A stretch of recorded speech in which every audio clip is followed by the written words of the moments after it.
আসসালামু আলাইকুম ভাই ও বন্ধুরা, সবাই কেমন আছেন?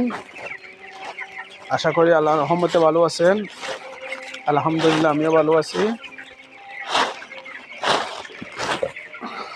আমাদের খামারে মুরগির বয়স আজকে 18 দিন চলতেছে।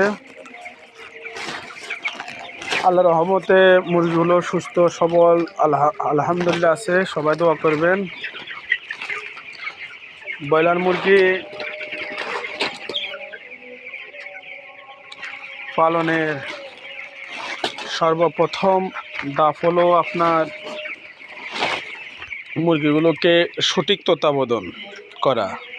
সঠিক তত্ত্বাবধানে করলে আলহামদুলিল্লাহ মুরগিগুলো সুস্থ সবল থাকে। আলহামদুলিল্লাহ, আল্লাহর রহমতে আমাদের মুরগিগুলোর বয়স আজকে 18 দিন চলতেছে। আল্লাহর রহমতে ভালো আছে। আপনাদের সবাই দোয়া ভালো আছে। আমার খামারের জন্য, মুরগিগুলোর জন্য দোয়া করবেন।